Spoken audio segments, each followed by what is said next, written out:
Hey, ¿qué tal? Dios te bendiga, esperando que te encuentres de maravilla. Me presento, soy Hasil Isaí y bueno, hoy vamos a hablar acerca de la Biblia. Vamos a dar algunos datos interesantes, algo mejor algunos ya te lo sabías, a lo mejor todos ya te lo sabías, a lo mejor algunos no lo sabes. Y bueno, vamos a hablar hoy acerca de esto, de algunas, de hecho, ¿por qué se festeja en este mes de agosto el mes de la Biblia? Porque el último domingo de agosto se llama el Día de la Biblia, etcétera, etcétera, etcétera. Y bueno, muy bien, empecemos. Am, ¿Qué es la Biblia? Estábamos preguntando. Bueno, principalmente, hablar de Biblia resulta muy alentador. De hecho, trae grande bendición para nuestras vidas y para la vida de quien estudia la palabra de Dios. De hecho, esto mismo dice en diferentes pasajes, como Josué, capítulo 1, versículo del 7 al 8, Salmos, capítulo 1, versículo 3, Salmos 119, 165, entre otros muchos más. Palabras como y prosperarás en todo lo que hagas, te irá bien, etcétera. Así es, la palabra de Dios impacta, pero impacta a los hombres y a las mujeres, los transforma y los llena de vida plena y abundante. Cuando falta la palabra de Dios a la vida de cada persona, creo que viene la decadencia, viene la vaciedad, viene el vacío, viene una vida sin sentido. Pues de hecho el mensaje global de la Biblia es que sin la palabra de Dios el ser humano perece, el pueblo de Dios se extingue. De hecho, encontramos un versículo muy conocido, que es en Deuteronomio, versículo 8:3, y también lo encontramos en Mateo 4. Sí, claro, una tentación de Jesús, donde dice, no solo de pan vive el hombre, sino de todo lo que sale de los labios del Señor. Ahora sí, un dato interesante en el sentido de por qué el mes de la Biblia, por qué el día de la Biblia. Bueno, es que la Sociedad Bíblica Unida de México instituyó hace ya varias décadas en nuestro país, en México, el mes de agosto como el mes de la Biblia. Y bueno, y su último domingo como el día de la Biblia. Pero, ¿por qué? ¿O cuál es el propósito? No sé, ¿no? Bueno, es que esto fue una iniciativa. Fue una iniciativa por el deseo de apoyar a la misión de las Sociedades Bíblicas Unidas. De hecho, puedes encontrar en tu Biblia, de hecho aquí tengo mi Biblia, bueno, una de ellas, quien me conoce sabe que me gusta tener varias. Ah, ¿qué tal más? Y bueno, vamos a poder encontrar en esta parte, tan, tan, tan, donde dice Sociedades Bíblicas de México Unidas. Bueno, Sociedades Bíblicas Unidas. Y bueno, esta sociedad sirve al mundo, literalmente sirve al mundo desde hace más de 200 años distribuyendo Biblias en diferentes idiomas, en diferente contexto cultural, adecuando al idioma de cada persona. Es decir, a los que hablan inglés, pues hay versiones en inglés. A los que hablan español, en este caso aquí en México, pues bueno, Reina Valera o traducción en actual, NBI, PDT, DHHH, es decir, Dios habla hoy, entre otras, muchas otras versiones que salen. Y bueno, el trabajo de las Sociedades Bíblicas Unidas ha alcanzado a nuestro país con la llegada de un agente misionero, Diego Thompson. Diego Thompson, que fue enviado en 1827 por la Sociedad Bíblica Británica y Extranjera. Y después de muchos, pero muchos esfuerzos, de hecho hay un libro que se llama Diego Thompson, te recomiendo que lo leas, se establece la obra bíblica en México, oficialmente se establece en México, pero hasta el año 1878, con la misma misión o con el mismo trabajo que las demás sociedades bíblicas tienen, claro, que es traducir, producir y distribuir la Biblia en el lenguaje que las personas puedan entender, al precio más accesible y en formatos adecuados para que puedan interactuar con ella de forma más directa, ¿no? Poder ojear, leer, estudiar, subrayar. Y de hecho te presento esta Biblia de letra grande, entre otras muchas otras Biblias más. En 1918, los misioneros y pastores en México instituyeron el último domingo de agosto como el Día de la Biblia, con el propósito de motivar a los cristianos a valorar su disponibilidad, por supuesto, promover y motivar la lectura de la Biblia, hacer difusión y colaborar con recursos para que ésta llegue a más personas. Sabes, en muchos lugares donde la Biblia aún no ha llegado en, su, en un lenguaje que se pueda entender para ellos, en un dialecto o un idioma. Uh, y es necesario colaborar con eso para que llegue a más personas.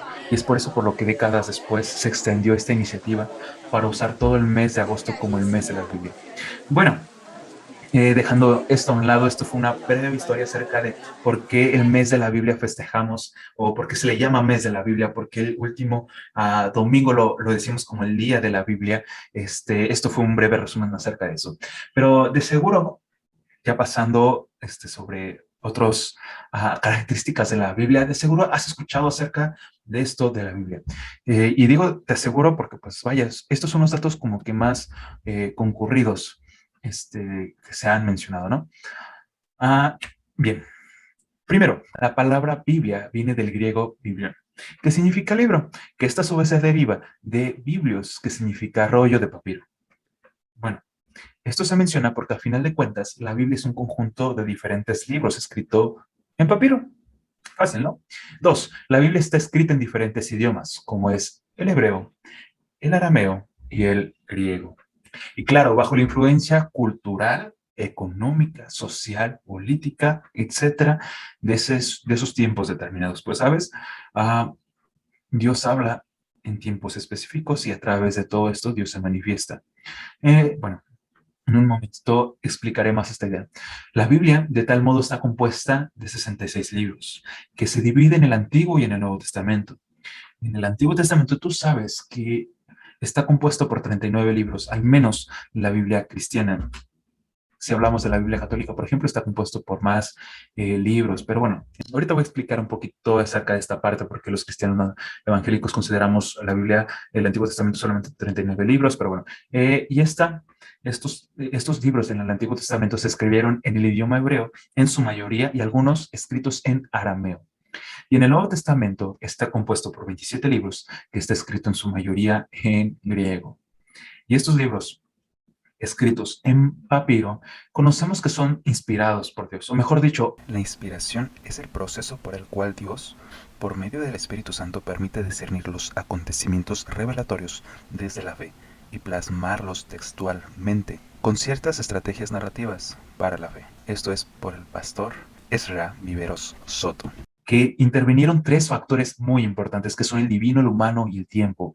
Y bueno, ¿cómo es esto? ¿Por qué es importante esto? Bueno, porque la Biblia no fue escrita el día de ayer, no fue escrita con la cultura de México, no fue escrita con un pensamiento mexicano, no fue escrita con un pensamiento inglés, no fue escrita con un pensamiento alemán, no, no, no, no, no.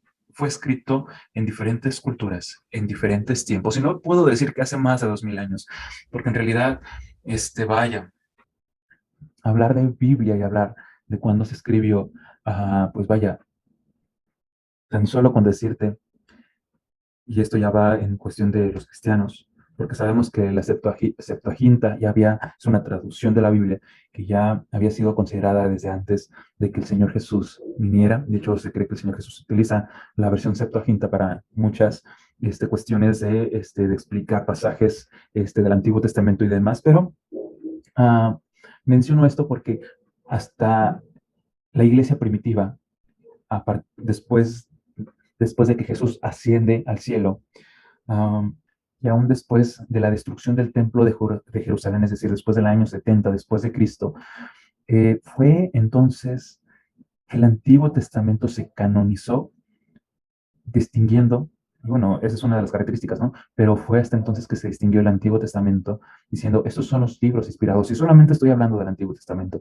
Años posteriores, y esto fue la canonización del Antiguo Testamento, lo vuelvo a repetir, es importante, pero años anteriores, perdón, años después, ahora sí, años después de este suceso, del concilio de Jamnia más conocido, que fue el concilio de Jamnia, si no lo dije, lo vuelvo a decir, no me acuerdo, sinceramente, pero bueno, el concilio de Jamnia fue exactamente donde se dijeron cuáles libros eran inspirados del Antiguo Testamento y cuáles no, y aquí hubo esta cuestión de estos sí, estos no, el por qué, bueno, porque se contradicen, etcétera, etcétera, y entre otras cosas, considerando lo más importante que para los judíos era la Torah, los 5 libros de la ley, el Pentateuco, ¿no? Entre otras cuestiones. Y claro, no solamente está formado por el Pentateuco, sino también por los libros históricos, poéticos, ambientales, etcétera, etcétera. Proféticos, profetas mayores, profetas menores, como ahora los conocemos, que en este caso, y bueno, entre otras cuestiones. Años después también se inicia el proceso para que se formara o se canonizara y se hiciera el canon del Nuevo Testamento. Y esto fue gracias a unos ataques a la verdad del Evangelio. Y digo gracias porque gracias a esto es como se formó el Nuevo Testamento, porque se deriva de algunas sectas. Por ejemplo, una de ellas, Marción, que, por ejemplo, dijo Marción, ¿sabes qué? No considero los 4 evangelios o más evangelios, sino nada más voy a considerar el de Lucas, porque sé que el de Lucas es la verdad. Y no solamente voy a desechar las otras epístolas y que me dejo las epístolas de Pablo, porque Pablo dice la verdad en su razonamiento. Y debido a esto, de hecho, se nace la palabra católico. Católico significa universal. Y digo esto porque los cristianos dicen, no, no, no, espérame. Y claro, esto se arma en concilios y demás. Pero asambleas, entre otras, como lo guste llamar. Pero a esto voy aquí. Ok, de hecho los cristianos primitivos se llamaban católicos, pero católico se originó no en un sentido por la Iglesia Católica Romana como ahora lo conocemos, porque eso fue hasta mucho después. De hecho, eso fue en el año de la Iglesia Católica Romana a partir del siglo IV al siglo V en adelante, pero pues vaya, es un proceso muy grande para que se formara la Iglesia Católica, ¿no? Y esto se debe a que la Iglesia Católica, pues bueno, tuvo su auge en un sentido que Constantino deja principalmente la ciudad de Roma y se va a donde ahora se le conoce como Constantinopla, en aquel entonces, y bueno, empieza ya a construir, acá toman poder la Iglesia Cristiana Católica y la Iglesia Ortodoxa, en este caso griega, entre otras muchas cosas más, pero bueno, me estoy saliendo del tema. Regreso. Entonces, la palabra católico entre el año, en el siglo II, III, se toma a bien esta palabra por el sentido de que significa universal, diciendo que son católicos, es decir, son cristianos universales, donde dicen, ¿sabes qué? Ok, no solamente considero el Evangelio de Lucas, sino considero cuatro. No solamente considero los escritos de Pablo, sino considero los escritos de Pablo, por supuesto, de Juan, de Pedro, entre otros, que tú ya sabes cuáles vienen. Ah, entonces, gracias a esto, se hubo una formalización del Nuevo Testamento, teniendo como en cuenta de que se distinguían entre católicos, es decir, universales, ¿no? En cuestión de que utilizaban no solamente un cierto evangelio o unas ciertas epístolas, sino que consideraban más. Así que ya hablando en este sentido del Antiguo Testamento y del Nuevo Testamento, déjame hacer un breve paréntesis para mencionar esta parte de las divisiones que tiene. Déjame hacerlas ahora la subdivisión en tres secciones conocidas como la Torah, la Nevim y la Ketuvim. Y vas a decir que es eso. Bueno, la Torah mencionamos que es la ley, el Pentateuco. El Nevim se reconoce como los profetas anteriores, conocidos como Josué, jueces, Samuel y reyes, por supuesto, y los profetas posteriores, como Isaías, Jeremías, Ezequiel, etcétera, etcétera. Ketuvim. De hecho, otra sección es Ketuvim, que estos son los escritos, que consideran aquí los salmos, los proverbios, Daniel, de hecho, y los demás libros. Y bueno, mencionar acerca del Nuevo Testamento, que se representa por cuatro diferentes géneros también literarios judeo-cristianos, que está formado por los evangelios, el libro de histórico o el libro de hechos, las epístolas o las cartas, y también el libro profético que se reconoce como Apocalipsis, ¿no? Y bueno, otros libros referenciados en la Biblia podemos encontrar, por ejemplo, el libro de Enoch, referenciado en el libro de Judas, entre otros. De hecho, podemos encontrar hasta wow, libros apócrifos que nos van a ayudar a poder entender, si bien ciertamente no son inspirados por Dios, o bueno, nosotros no los consideramos inspirados por Dios, pero sí nos sirven mucho, bastante, diría yo, para conocer el contexto de aquella situación, el contexto, la situación económica, la situación cultural, para poder entender mejor la Biblia, de hecho. Por ejemplo, está el libro del pacto, el libro de las memorias, el libro de Enoch, el libro, luego, bueno, las cartas o las epístolas de Pablo a los Corintios. De hecho, son cuatro, en la Biblia nada más encontramos dos. Ah, entre muchos otros libros más, tanto en el Nuevo como en el Antiguo, tanto en el Antiguo como en el Nuevo Testamento, en este libro de Tobías o de Tobit, el libro de Judith, de Sabiduría, el libro de Eclesiástico, el libro de Baruch, el libro de Macabeos, los agregados de Daniel, tercera de Esdras, tercera de Macabeos, el Salmo 151, por cierto, está muy hermoso, los Salmos de Salomón, y bueno, entre otros muchos libros más apócrifos que podemos encontrar y creo que serían bastante útiles para poder entender el contexto. Y bueno, hablando ya en este sentido de contexto, de poder entender, entre otras cosas, vamos a ver sobre qué es la Biblia un poquito más. Y bueno, es que primeramente la Biblia es una obra literaria. Y por supuesto, no solamente eso, sino que mucho más. Y me refiero a que se le denomina texto o obra literaria a todo tipo de estructuras cuyas características principalmente son propias de algún género literario. Como principalmente hemos mencionado, encontramos evangelios, por supuesto, narrativas, poesía, pero entre otros, entre los géneros literarios podemos encontrar ensayos, teatro, entre otras cosas más, ¿no? En el texto literario, viéndolo desde un punto de vista lingüístico, predomina la función poética. Y reitero, la Biblia es una obra literaria, pero también es una obra lingüística. Por lingüística me refiero a que está escrito principalmente en tres idiomas muy diferentes, o distintos: hebreo, arameo y griego, como ya los hemos mencionado. De hecho, la Biblia me encanta saber que, por ejemplo, Génesis capítulo 1 es un poema y resalta la obra creadora de Dios. Y literal, es un poema. Filipenses trae trae un himno cristológico. Colosenses trae otro himno cristológico.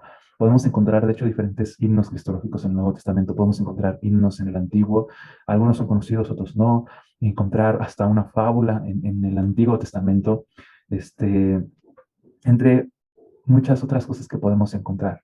Por eso digo que no solamente es un libro que desde una perspectiva lingüística, que es decir, tres idiomas, sino también es una obra literaria, pero también en este sentido es un documento histórico. Y por lo tanto, la historia que la Biblia nos presenta no es una simple colección de relatos interesantes, sino narraciones de las experiencias vividas por Israel, de experiencias que vivieron la iglesia, experiencias que vivió la iglesia cristiana en constante a una interrelación con su Dios, releídas, por supuesto, desde una situación histórica concreta. Los textos, de hecho, que hoy leemos están cargados de fe del pueblo de Dios, que se expresa en diferentes o en distintas épocas y en contextos muy, muy en específicos.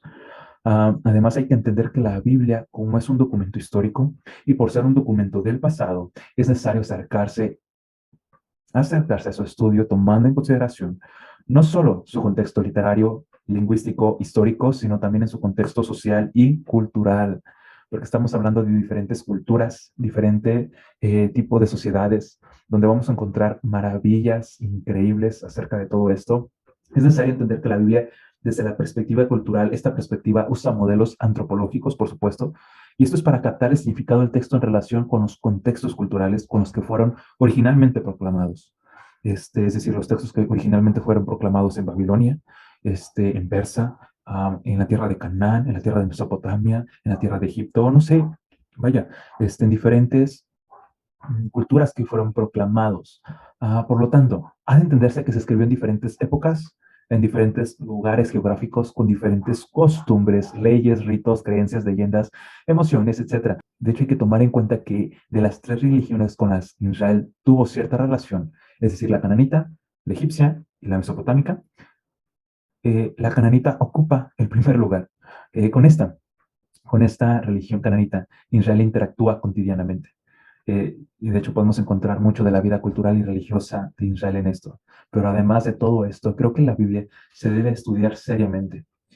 Y por supuesto, teniendo en cuenta todo esto que se menciona, pero también tomando en cuenta lo que personalmente significa para nosotros la Biblia, creo. Es decir, tanto para comunidades de fe de ayer y creo que de hoy, y aún sé que el día de mañana, y esto sé porque aún en mi vida, la Biblia como palabra de Dios es autoritativa y tiene poder transformador a lo largo de toda la historia. Así que permíteme terminar con dos frases. La primera es de Karl Barth. La Biblia solo contiene la palabra de Dios, dice Karl Barth. La Biblia solo contiene la palabra de Dios. Entiéndase por palabra, verbo, y entiéndase por verbo, Jesucristo. Por supuesto, como Juan capítulo 1, versículo 1. Y la otra es del doctor Edesio Sánchez Cetina. Dice el doctor Edesio, el estudio de la Biblia lo llevará a un mundo fascinante que le va a traer más beneficios que obstáculos. Para mí es una señal de mediocridad o indisciplina que alguien se excuse con la presencia del Espíritu Santo, Dios o algún ser fuera de nuestro mundo humano para evitar un estudio serio de la Biblia desde su trasfondo de los idiomas bíblicos, por Edesio Sánchez Cetina. Y bueno, con esto quiero mencionar que, vaya, fascinante es un mundo que nos espera si nos adentramos a estudiar la Biblia desde su contexto, de sus idiomas bíblicos, desde su contexto literario, histórico, cultural, social, entre otras muchas cosas más. Solamente invitarte y qué te ha parecido, si crees que me faltó algo. Y de hecho sí, me faltó mucho. Hablar de Biblia es mucho, pero si gustas anotar unos comentarios, pues también. Y bueno, espero en Dios que esto te haya sido de utilidad y de edificación. Dios te bendiga grandemente. Nos vemos. Hasta la próxima.